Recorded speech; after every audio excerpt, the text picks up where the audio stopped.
चलिए torque calculation पर एक अगला क्वेश्चन सॉल्व करते हैं। सपोज ये आपके पास कोई भी एक आर्बिट्रेरी शेप का बॉडी है और इस बॉडी के ऊपर 4 फोर्सेस लग रहे हैं जिनका magnitude as well as direction आपको ऑलरेडी यहाँ पर मेंशन है। जैसा कि आप देख पा रहे हैं कि फोर्स F1 जो कि 20 न्यूटन का है और जिस पॉइंट पर लग रहा है उस पॉइंट का डिस्टेंस यहाँ से 4 मीटर दिया हुआ है। फोर्स F2 5 न्यूटन लग रहा है और इसका डिस्टेंस पॉइंट O से 3 मीटर है और 10 न्यूटन का फोर्स जो कि F3 है जो कि यहाँ से कितने डिस्टेंस पे लग रहा है 2 मीटर और एक 4 न्यूटन का फोर्स जो कि यहाँ से कितने डिस्टेंस पे लग रहा है 1 मीटर। 4 फोर्सेस अलग अलग डायरेक्शंस में लग रहे हैं। पॉइंट O से उनका डिस्टेंस भी आपको गिवन है। क्वेश्चन में आपसे पूछा जा रहा है find the total torque about the point O, मतलब इस गिवन पॉइंट O के अबाउट ये बताएं कि इस बॉडी के ऊपर नेट टॉर्क क्या होगा। तो इस क्वेश्चन को सॉल्व करने का तरीका ये है कि हम क्या करें कि इंडिविजुअली हर फोर्स का टॉर्क कैलकुलेट कर लें और फिर बाद में उन सब का क्या कर दें, समेशन कर दें। चलिए हम वैसा ही करते हैं। सबसे पहले हम बात करते हैं F1 के टॉर्क की। तो हम कैलकुलेट करने जा रहे हैं torque of F1 about the point O। तो जरा ध्यान से देखें, जो F1 फोर्स है उस फोर्स का लाइन ऑफ एक्शन क्या पॉइंट O से ही पास हो रहा है। अगर किसी भी गिवन फोर्स का line of action point O से ही पास हो जाए तो पता है उस फोर्स का टॉर्क क्या होगा, उस फोर्स का टॉर्क होगा 0। क्योंकि जब हम टॉर्क लिखते हैं तो क्या लिखते थे, torque R perpendicular into F, लेकिन परपेंडिकुलर डिस्टेंस क्या हो गया 0। या फिर आप इस चीज को ऐसे भी देख सकते हैं कि इस समय R वेक्टर, ये हुआ आपका R वेक्टर और ये हुआ फोर्स वेक्टर। R वेक्टर और फोर्स वेक्टर एक दूसरे के पैरेलल हैं। पैरेलल होने का मतलब थीटा, मतलब R और F वेक्टर के बीच का जो एंगल है वो क्या हुआ 0 डिग्री। और हम ये जानते हैं कि फोर्स का मैग्नीट्यूड क्या होता था RF साइन थीटा। तो अगर थीटा 0 डिग्री है तो इस गिवन फोर्स का टॉर्क क्या आएगा 0। तो यहां से हमें समझ में आ गया कि अगर थीटा की वैल्यू 0 या फिर 180 डिग्री होगी, 180 डिग्री मतलब अगर ये फोर्स ऐसे भी लग रहा होता तो भी पॉइंट O के अबाउट इस गिवन फोर्स का टॉर्क 0 आता। मतलब हमेशा याद रखना आज के बाद, अगर किसी भी गिवन फोर्स का लाइन ऑफ एक्शन उसी पॉइंट से पास हो जिस पॉइंट के अबाउट हमें टॉर्क कैलकुलेट करना है तो हम ये कह सकते हैं कि उस फोर्स का टॉर्क उस पॉइंट के अबाउट हमेशा 0 ही आएगा। तो यहां पर हम कह पा रहे हैं कि F1 का टॉर्क पॉइंट O के अबाउट क्या हो गया, सीधे सीधे 0। अब हम बात करते हैं फोर्स F2 की, मतलब now we are going to calculate the torque of F2 about the point O। तो ध्यान से देखें, ये है आपके लिए R वेक्टर और ये फोर्स इस डायरेक्शन में लग रहा है। तो हम ये जानते हैं कि फोर्स का कौन सा कंपोनेंट टॉर्क के लिए रिस्पॉन्सिबल होगा, जो कि R के परपेंडिकुलर है। तो हम यहां पे इस फोर्स का वो कंपोनेंट निकाल सकते हैं जो कि परपेंडिकुलर होगा, जिसको हमने बोला F2 परपेंडिकुलर। तो बताएं परपेंडिकुलर कंपोनेंट क्या आएगा, cos 53 और sin 53। sin 53 तो हम यहां पे बोल सकते हैं 5 sin 53 और sin 53 का वैल्यू 4/5। तो यहां से परपेंडिकुलर कंपोनेंट आ गया हमारा कितना, 4। तो हम अगर F2 का टॉर्क लिखेंगे तो ध्यान से लिखना 4 मल्टीप्लाइड बाय R, और R की वैल्यू इस समय क्या है 3। तो हम यहां पर बोल सकते हैं 4 इंटू 3, तो ये कितना हो गया 12। डायरेक्शन की बात कर लेते हैं। तो जरा ध्यान से देखें, ये है आपका R वेक्टर और ये है आपका फोर्स वेक्टर। तो आप क्या करेंगे, R वेक्टर के डायरेक्शन में अपनी फिंगर को रखेंगे और F वेक्टर के डायरेक्शन में फिंगर्स को कर्ल करेंगे। तो ध्यान से देखें, थंब इस समय किस डायरेक्शन में पॉइंटेड है, आउटवर्ड डायरेक्शन में। तो आउटवर्ड डायरेक्शन क्या हुआ, प्लस k कैप और minus k cap, plus k cap. तो हम ये बोल सकते हैं जो टॉर्क है वो आया आपका यहां से 12 k कैप। अब बात करते हैं F3 फोर्स की। तो जरा ध्यान से देखें, F3 फोर्स ये लग रहा है, ये है आपका R वेक्टर। तो ध्यान से देखें, अब मैं यहां पर F3 के 2 कंपोनेंट कर सकता हूं। F3 का एक कंपोनेंट जो R के अलोंग आएगा वो कितना आएगा, cos 37, और F3 का वो कंपोनेंट जो R के परपेंडिकुलर है। तो जरा ध्यान से देखें, 10 sin 37। तो ये हुआ F3 का परपेंडिकुलर कंपोनेंट। तो F3 के परपेंडिकुलर कंपोनेंट की वैल्यू आएगी कितनी, 10 sin 37। sin 37 की वैल्यू क्या होती है, sin 37 की वैल्यू 3/5। तो यहां से ये वैल्यू आई आपकी कितना, 6। तो 6 perpendicular component multiplied by r। तो जरा ध्यान से देखें, अगर मैं टॉर्क लिखूं F3 का पॉइंट O के अबाउट, तो मैं क्या लिखूंगा यहां पर, 6 multiplied by 2, this is what, 12। अगर डायरेक्शन देखा जाए, क्या देखा जाए, डायरेक्शन, तो जरा ध्यान से देखना, ये है आपका r वेक्टर और फोर्स वेक्टर ऊपर के डायरेक्शन में है। तो r वेक्टर के डायरेक्शन में हमने राइट हैंड की फिंगर्स को पॉइंटेड किया, क्रॉस f, फोर्स वेक्टर ऊपर है। तो अब ऐसे तो हम अपने राइट हैंड को कर्ल नहीं कर पाएंगे, तो हमने इस तरीके से टर्न किया, r क्रॉस f कहाँ आ रहा है, इनवर्ड डायरेक्शन। इनवर्ड डायरेक्शन का मतलब क्या हुआ, प्लस k कैप और minus k cap, minus k cap. तो हम यहां पे ये बोल सकते हैं ये वैल्यू क्या आ गई, माइनस k कैप। अब आते हैं torque of F4 about a point O। अगर हम फोर्स F4 को देखें तो वो तो ऑलरेडी R के ही परपेंडिकुलर है, तो यहां पर तो हमें कंपोनेंट करने की जरूरत ही नहीं है, क्योंकि फोर्स वेक्टर और R वेक्टर के बीच का एंगल ही ऑलरेडी 90 डिग्री है। तो यहां पर हम टॉर्क का अगर मैग्नीट्यूड लिखना चाहेंगे तो टॉर्क का मैग्नीट्यूड 4 × 1, तो यहां पर ये तो हो गया मैग्नीट्यूड। और अगर डायरेक्शन की बात करें, किसकी, डायरेक्शन की, तो ध्यान से देखना, F4 इस डायरेक्शन में है और R वेक्टर ऊपर है। तो R वेक्टर के डायरेक्शन में राइट हैंड की फिंगर को पॉइंटेड करेंगे, R क्रॉस F कहाँ आ रहा है, आउटवर्ड डायरेक्शन। आउटवर्ड डायरेक्शन का मतलब क्या हुआ, प्लस k कैप और minus k cap, plus k cap. तो इस तरीके से हमने इंडिविजुअली सभी फोर्सेस का टॉर्क कैलकुलेट किया और साथ ही साथ R क्रॉस F में राइट हैंड थंब रूल की हेल्प से उनका डायरेक्शन भी निकाल लिया। डायरेक्शन आप एक और मेथड से निकाल सकते हैं। आप ये देखें कि इस गिवन पॉइंट O के अबाउट ये जो फोर्स वेक्टर है, ये फोर्स वेक्टर इस R वेक्टर को किस सेंस में रोटेट करने की टेंडेंसी रखता है। जैसे कि यहां पर F2 ऐसे लग रहा था, तो आप ध्यान से देखें, अगर ये आपका R वेक्टर है तो फोर्स का परपेंडिकुलर कंपोनेंट इस तरीके से आ रहा है, तो फोर्स का परपेंडिकुलर कंपोनेंट इसे एंटी क्लॉकवाइज सेंस में रोटेट करेगा। एंटी क्लॉकवाइज सेंस का मतलब आउटवर्ड और क्लॉकवाइज सेंस का मतलब इनवर्ड। तो इंडिविजुअली आप फोर्स का डायरेक्शन ऐसे भी निकाल सकते थे कि किसी भी गिवन फोर्स की टेंडेंसी उस R वेक्टर को किस डायरेक्शन में रोटेट करने की है। अगर एंटी क्लॉकवाइज आएगा तो हमेशा k कैप होगा और क्लॉकवाइज आएगा तो माइनस k कैप। तो यहां से अगर हम नेट टॉर्क कैलकुलेट करें अबाउट अ पॉइंट O, तो अगर आप इन सब का समेशन करेंगे तो ये कैंसिल आउट हो जाएगा, तो आपकी यहां से वैल्यू निकल के आती है 4k कैप। यूनिट की बात करें तो यूनिट क्या होगी, न्यूटन मीटर।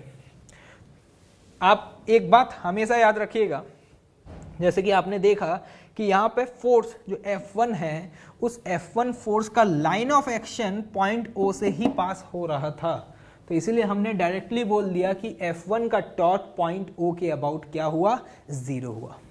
तो this is the general approach. अगर किसी भी गिवन बॉडी पे बहुत सारे फोर्सेस लग रहे हैं और हमसे किसी भी पॉइंट के अबाउट टॉर्क पूछा जाए, तो इंडिविजुअली हम हर फोर्स का टॉर्क कैलकुलेट करेंगे और साथ ही साथ उसमें डायरेक्शन भी ऐड करेंगे, और फिर उसके बाद हम हर टॉर्क का क्या कर देंगे, समेशन। जैसा कि हमने यहाँ पे individually F1, F2, F3 and F4 का टॉर्क कैलकुलेट किया और उसके बाद उन सब का समेशन कर दिया। चलिए टॉर्क कैलकुलेशन पर एक अगला प्रॉब्लम सॉल्व करते हैं। ये हमारे पास एक रॉड है, इसका मास m और लेंथ आपको l दिया हुआ है। इस रॉड के ऊपर जो भी फोर्सेस लग रहे हैं ये ऑलरेडी यहाँ पर रिप्रेजेंट किए गए हैं। जैसा कि आप देख पा रहे हैं, हॉरिजॉन्टल सरफेस से लगने वाला नॉर्मल फोर्स, फ्रिक्शन फोर्स, उसी तरीके से वर्टिकल वॉल से लगने वाला नॉर्मल फोर्स और फ्रिक्शन फोर्स, और साथ ही साथ mg फोर्स भी लग रहा है जो कि इस समय रॉड के सेंटर ऑफ मास पर एक्ट हो रहा है। ये सब कुछ ऑलरेडी मेंशन है, मतलब ये फोर्सेस का जो पॉइंट ऑफ एप्लीकेशन है वो इस क्वेश्चन में आपको मेंशन किया गया है, और हमसे पूछा जा रहा है कि हमें इन सभी फोर्सेस का टॉर्क फाइंड करना है किस पॉइंट के अबाउट, O पॉइंट के अबाउट। आप वीडियो को 3 से 4 मिनट के लिए पॉज करके इस क्वेश्चन को ट्राई कर सकते हैं। होपफुली आप वीडियो को पॉज कर रहे हैं और क्वेश्चंस को अपनी तरफ से ट्राई कर रहे हैं। चलिए अब हम देखते हैं इसका सॉल्यूशन। तो मैं जानता हूं कि जब भी मुझे नेट टॉर्क कैलकुलेट करना है किसी भी पॉइंट के अबाउट, तो मैं क्या करूंगा कि इंडिविजुअली हर फोर्स का टॉर्क कैलकुलेट करता जाऊंगा और फिर उन सभी का क्या कर दूंगा, समेशन कर दूंगा। चलिए देखते हैं। अगर मैं F1 की बात करूं तो ध्यान से देखिएगा, जो F1 फोर्स का लाइन ऑफ एक्शन है वो ऑलरेडी पॉइंट O से पास हो रहा है।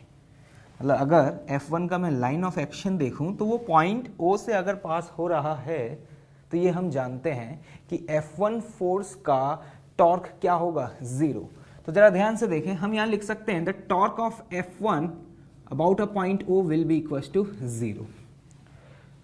इसी तरीके से अगर मैं F2 फोर्स को देखूं तो F2 जो फोर्स लग रहा है उसका भी line of action point O से ही पास हो रहा है।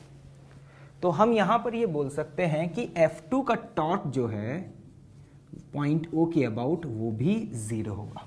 ऐसा हम क्यों बोल पा रहे हैं? क्योंकि ये हम देख चुके हैं, जब भी किसी भी गिवन फोर्स का लाइन ऑफ एक्शन उसी पॉइंट से पास हो जिस पॉइंट के अबाउट हम टॉर्क कैलकुलेट करना चाहते हैं, तो उस फोर्स का टॉर्क उस पॉइंट के अबाउट क्या होता है, 0। चलिए अब हम बात करते हैं N1 की। N1 फोर्स इस तरीके से लग रहा है। अगर आपको टॉर्क कैलकुलेट करना है तो यहां आपको ये डिस्टेंस पता होना चाहिए और ये आपको समझ में आ रहा है। अगर ये N1 का लाइन ऑफ एक्शन है तो ये इस गिवन फोर्स के लिए मोमेंट आर्म है। अगर हमें ये डिस्टेंस पता चल जाए तो हम N1 का टॉर्क कैलकुलेट कर सकते हैं। तो ध्यान से देखिएगा, रॉड की लेंथ L है और ये एंगल थीटा दिया हुआ है, राइट एंगल ट्रायंगल है। तो आप समझ पा रहे होंगे ये जो लेंथ है, ये लेंथ क्या होगा, L cos थीटा।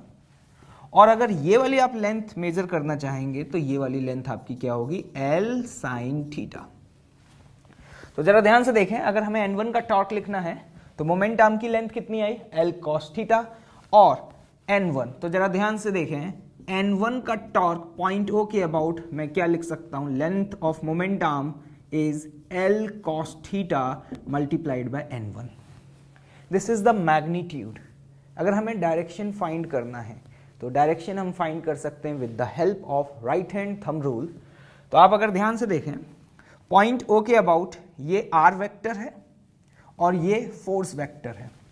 तो R क्रॉस F, तो राइट हैंड के फिंगर्स को R के डायरेक्शन में पॉइंटेड करेंगे और फोर्स के डायरेक्शन में कर्ल करेंगे। तो जरा ध्यान से देखें, R क्रॉस F, इस समय थंब आउटवर्ड डायरेक्शन में पॉइंटेड है। आउटवर्ड डायरेक्शन में पॉइंटेड होने का मतलब हम यहां पर बोल सकते हैं कि जो N1 का टॉर्क है वो किस डायरेक्शन में है, K गैप डायरेक्शन में। अब आते हैं हम torque of N2 about a point O। N2 force ये रहा फोर्स का लाइन ऑफ एक्शन। अगर हमें पॉइंट O के अबाउट टॉर्क कैलकुलेट करना है तो हम यहां पर अगर ध्यान से देखें तो L sin थीटा जो है वो इस गिवन फोर्स का मोमेंट आर्म है। तो मैं यहां पे बोल सकता हूं कि जो N2 का टॉर्क होगा वो क्या होगा, L sin theta, this is the length of a moment arm multiplied by N2। तो ध्यान से देखें, यहां पर N2 का टॉर्क लिखेंगे L sin theta into N2। Direction की बात करें तो अगर हम N2 की जब बात कर रहे हैं तो आप देखेंगे तो R वेक्टर इस समय इस डायरेक्शन में पॉइंटेड है। ये है R वेक्टर और ये है आपका फोर्स वेक्टर। तो R vector R cross F, जब आप राइट हैंड की फिंगर्स को कर्ल करते हैं R क्रॉस F, तो थंब इस समय इनवर्ड डायरेक्शन में पॉइंटेड है। और अगर इनवर्ड डायरेक्शन में पॉइंटेड है तो हम ये कह सकते हैं ये डायरेक्शन क्या हुआ, माइनस ऑफ K कैप। अभी तक हमारे पास 4 फोर्सेस का टॉर्क आ चुका है, अब बचा सिर्फ एक फोर्स। तो जरा ध्यान से देखें कि mg का जो पॉइंट ऑफ एप्लीकेशन है वो ऑलरेडी क्वेश्चन में मेंशन किया गया था कि mg जो फोर्स है वो रॉड के सेंटर ऑफ मास पे लग रहा है। तो हम ये कह सकते हैं इस पॉइंट के अबाउट अगर हमें टॉर्क कैलकुलेट करना है तो देखिए ये है mg का line of action, torque calculate करने के लिए हमें मोमेंट आर्म चाहिए, और मोमेंट आर्म क्या होगा, ये वाला डिस्टेंस। अब ये डिस्टेंस कैसे कैलकुलेट करें? अगर हमारे पास ये डिस्टेंस आ गया तो हम mg का टॉर्क कैलकुलेट कर पाएंगे। तो जरा ध्यान से देखें, आप ये जानते हैं कि अगर ये रॉड का सेंटर ऑफ मास है और रॉड की टोटल लेंथ L है, तो ये वाली लेंथ कितनी होगी, L/2, और ये एंगल कितना है, थीटा। तो अगर ये लेंथ L/2 है और ये एंगल थीटा है, तो आप ये बताएं ये जो लेंथ है, ये लेंथ, ये कितना हुआ, L/2 cos theta. Total length L cos theta, ये वाला लेंथ L/2 cos थीटा। तो अगर हमें ये लेंथ कैलकुलेट करना है तो बताएं क्या लिखेंगे, L cos theta minus L/2 cos theta.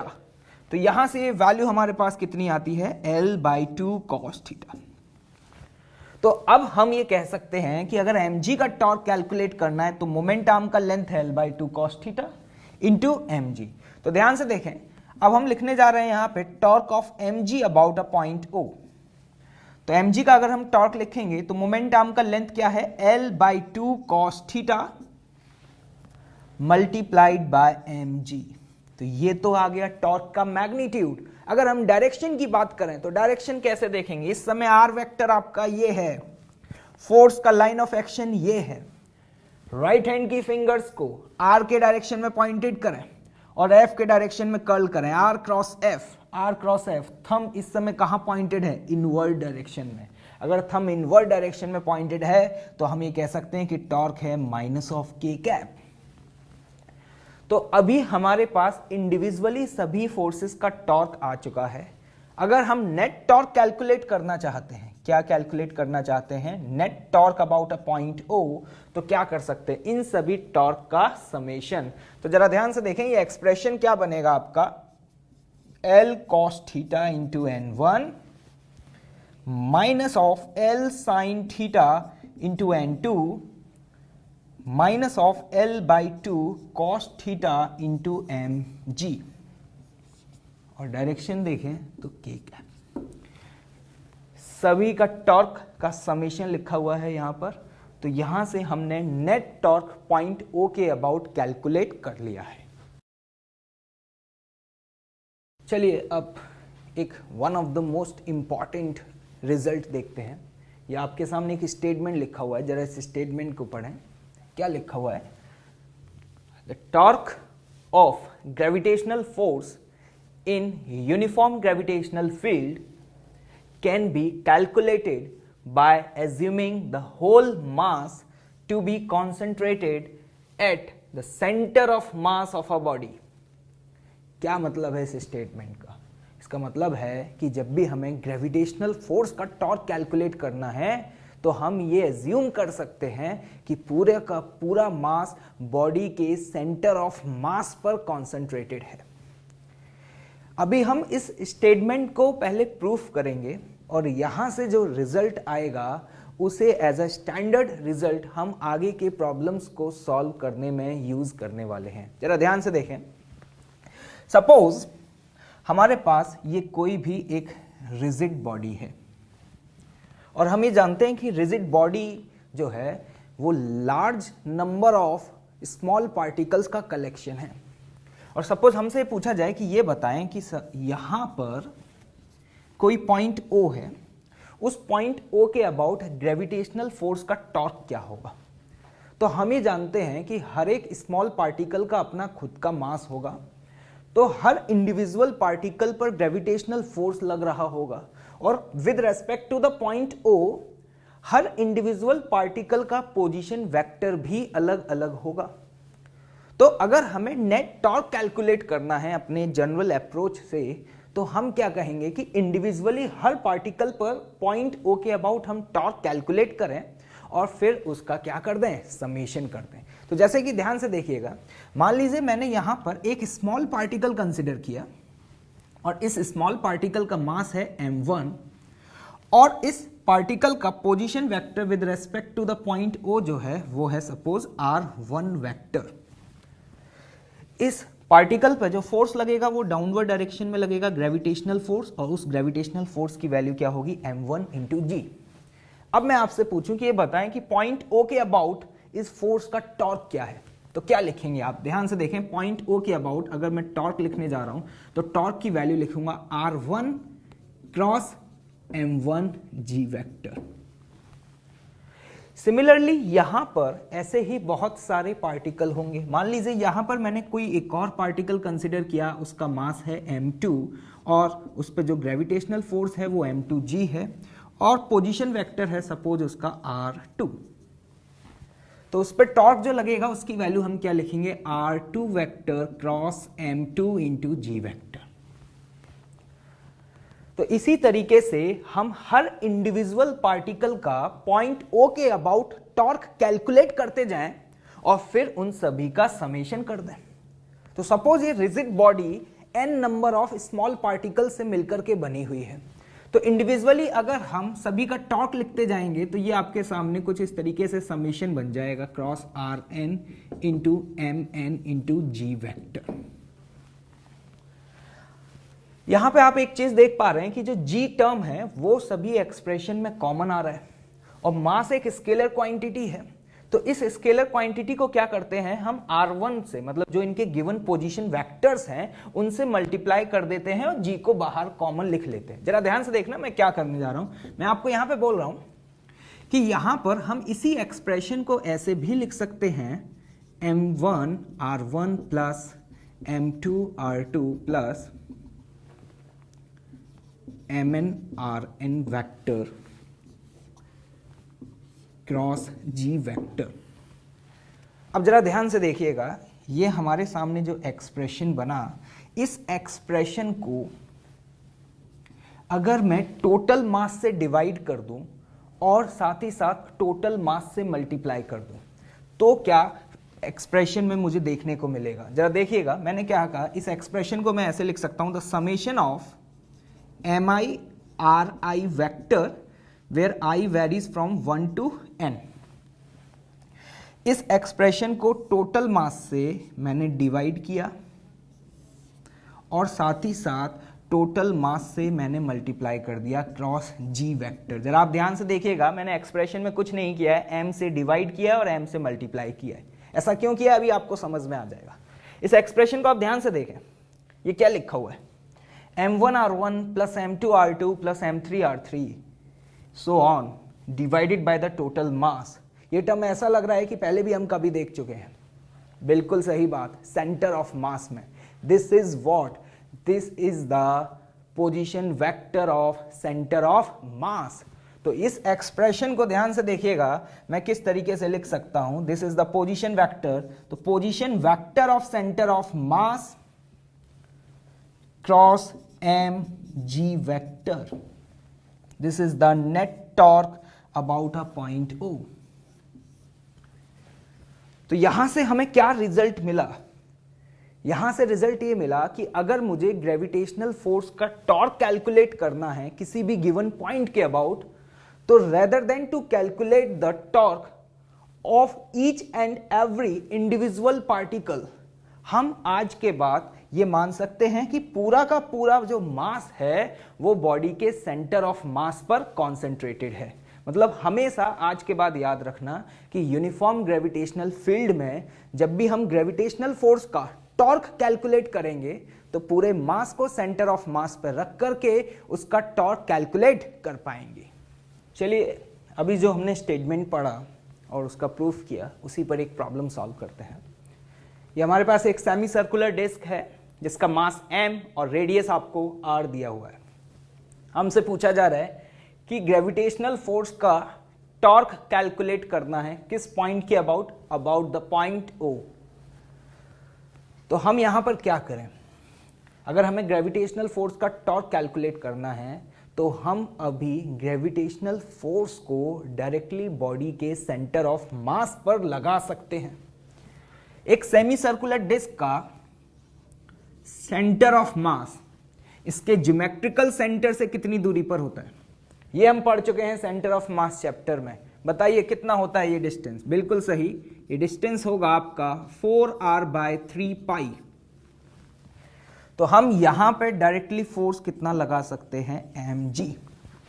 तो पॉइंट O के अबाउट टॉर्क कैलकुलेट करना है, तो ये है हमारे लिए मोमेंट आर्म और ये है फोर्स, तो हम यहां पर ये वैल्यू क्या लिख सकते हैं, जरा ध्यान से देखिएगा, 4r/3π मल्टीप्लाइड बाय mg। ये तो मैग्नीट्यूड आ गया।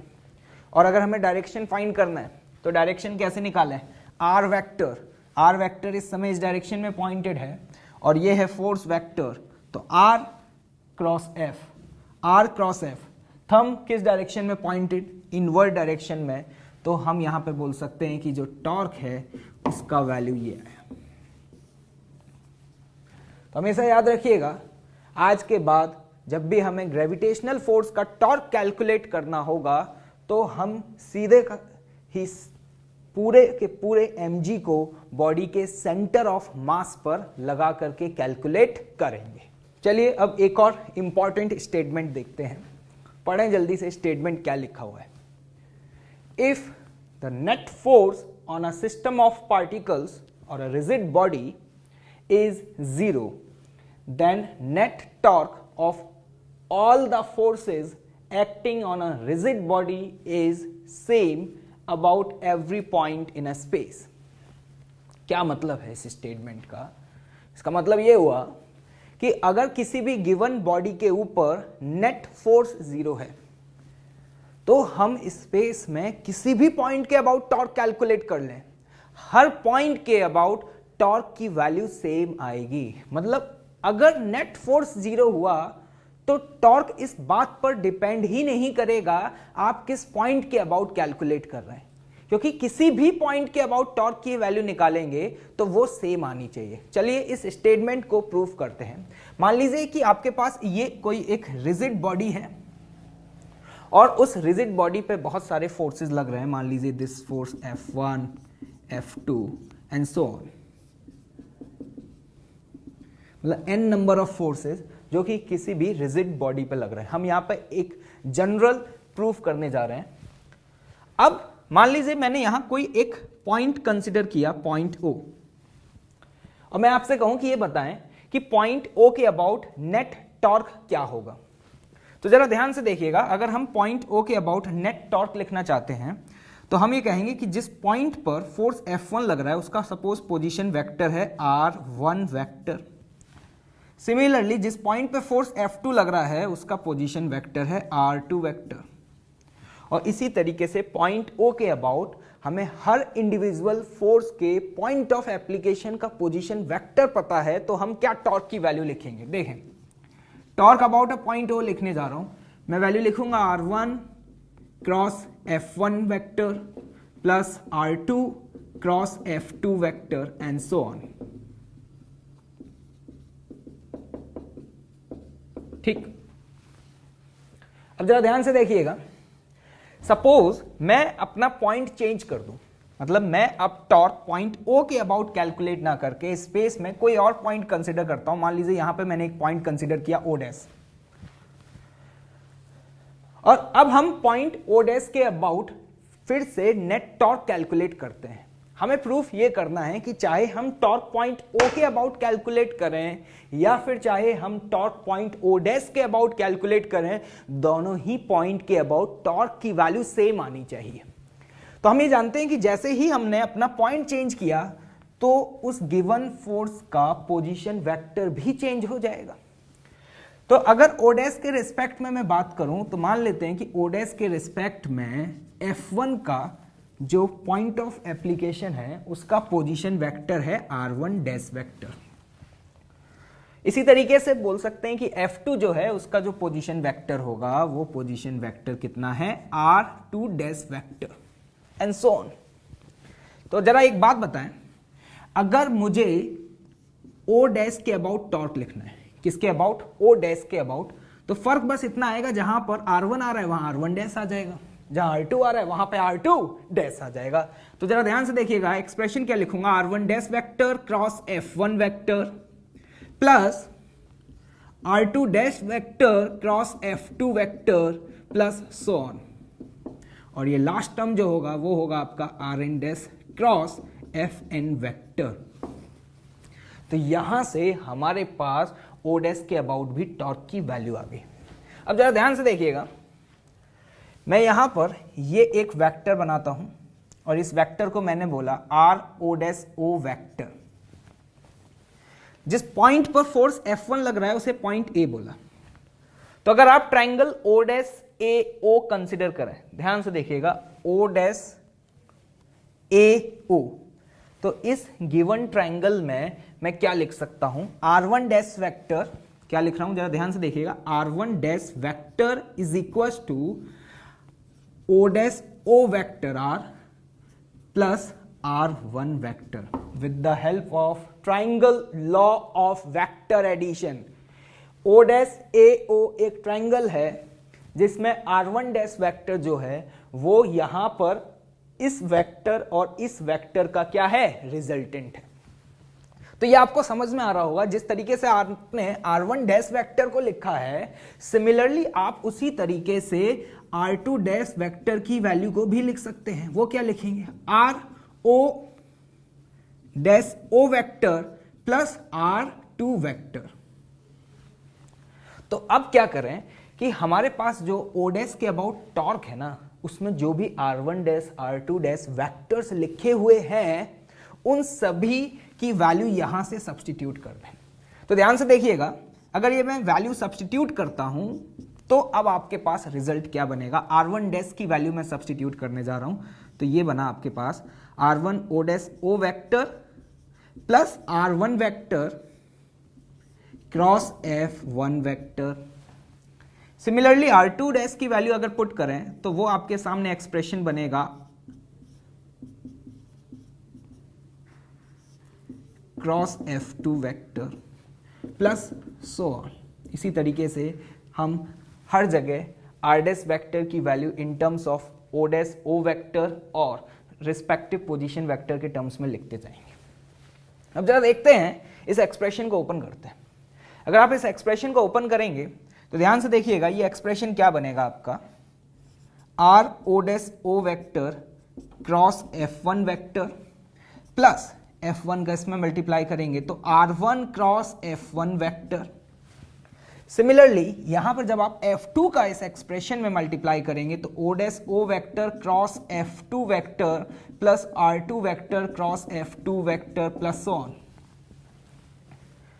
तो आप उन टर्म्स को देखें जहां पर O डैश O वाला पोजीशन वेक्टर फोर्स वेक्टर से मल्टीप्लाई किया गया, दिस वन, इसी तरीके से होगा। तो आप यहां पर इसी एक्सप्रेशन में ध्यान से देखिएगा, मैं इस एक्सप्रेशन को ऐसे भी लिख सकता हूं, इसको कॉमन लेकर के क्रॉस F1 F2 को अगर मैं ऐड करता जाऊंगा तो मैं इसे लिख सकता हूं the summation of F I from I varies from 1 to n। पहला टर्म ये बना, प्लस दूसरा टर्म जो आपका बनेगा वो ध्यान से देखें, R1 cross F1 R2 cross F2। तो दूसरे टर्म को आप इस तरीके से लिख सकते हैं the summation of RI cross FI where I varies from 1 to n। ये टर्म आया हमारे पास torque about a point O dash. अब ध्यान से देखना, आपको क्या बोला गया था, the net force on a system of particle is 0। मतलब कि इस समय यहां पर जितने भी फोर्सेस लग रहे हैं उनका नेट वेक्टर समेशन 0 होना चाहिए। मतलब कि ये सिचुएशन हमें ऑलरेडी गिवन है, the net summation of all the forces is equal to 0। ये सिचुएशन हमें क्वेश्चन में ऑलरेडी क्या है, गिवन है। तो अगर आप यहां पर पहले वाले टर्म को देखें तो पहले वाले टर्म में ये देख रहे हैं, ये क्या है, समेशन ऑफ नेट फोर्सेस। तो summation of net forces already क्या है, 0। मतलब ये वाला टर्म तो 0 हो गया, हमारे पास बचा क्या, ये वाला टर्म। और ध्यान से देखें, ये जो टर्म है और ये जो टर्म लिखा हुआ था टॉर्क अबाउट अ O, ये भी तो R1 cross F1 R2 cross F2 था ना, उसी तरीके से ये भी क्या, R1 cross F1 plus R2 cross F2। तो यहां से आपने क्या देखा कि चाहे आप पॉइंट O के अबाउट टॉर्क कैलकुलेट करें या फिर आप O डैश पॉइंट के अबाउट टॉर्क कैलकुलेट करें, दोनों ही पॉइंट्स के अबाउट टॉर्क का जो वैल्यू है वो वैल्यू क्या आ रहा है, सेम आ रहा है। तो ये अभी हमने प्रूफ किया, लेकिन इस स्टेटमेंट को एज अ स्टैंडर्ड रिजल्ट हम आगे की प्रॉब्लम्स में यूज करेंगे। हमेशा याद रखिएगा कि जब भी किसी भी बॉडी पर नेट फोर्स 0 है, क्या 0 है, नेट फोर्स 0 है, तो स्पेस में किसी भी पॉइंट के अबाउट हमेशा टॉर्क की वैल्यू सेम आएगी। मतलब टॉर्क इस बात पर डिपेंड नहीं करता कि आप किस पॉइंट के अबाउट कैलकुलेट कर रहे हैं। चलिए एक प्रॉब्लम सॉल्व करते हैं। ये आपके पास एक कोई रिजिड बॉडी दिया हुआ है और उस रिजिड बॉडी पर लगने वाले फोर्सेस को रिप्रेजेंट किया गया है। जैसा कि हम देख पा रहे हैं कि पॉइंट ए पे लगने वाला फोर्स 5 न्यूटन, पॉइंट बी पे लगने वाला फोर्स 3 न्यूटन और पॉइंट सी पे लगने वाला फोर्स 2 न्यूटन। और इन पॉइंट्स के बीच का सेपरेशन भी आपको ऑलरेडी मेंशन है। क्वेश्चन में क्या पूछा गया है? Find the torque about A, B and C point. अब ध्यान से इस क्वेश्चन को अगर आप देखें, मैं आपसे पूछूं कि इस गिवन बॉडी के ऊपर नेट फोर्स क्या है, तो देखें नेट फोर्स कितना आ रहा है, 0, क्योंकि राइटवर्ड डायरेक्शन में फोर्स कितना है 5 न्यूटन और लेफ्टवर्ड डायरेक्शन में लगने वाला भी टोटल फोर्स कितना है 3 + 2 5 न्यूटन। तो अभी हमने थोड़ी देर पहले एक स्टेटमेंट पढ़ा था और प्रूफ भी किया है कि अगर किसी भी बॉडी पर नेट फोर्स 0 होता है तो टॉर्क इस बात से इंडिपेंडेंट होता है कि आप किस पॉइंट के अबाउट कैलकुलेट कर रहे हैं। मतलब यहां यह बात तय है कि चाहे मैं पॉइंट ए के अबाउट टॉर्क कैलकुलेट करूं या फिर पॉइंट बी और सी के अबाउट टॉर्क कैलकुलेट करूं, हर पॉइंट के अबाउट टॉर्क की वैल्यू सेम आने वाली है, क्योंकि हमें यह बात समझ आ चुकी है कि इस गिवन रिजिड बॉडी के ऊपर नेट फोर्स इस समय क्या है, 0।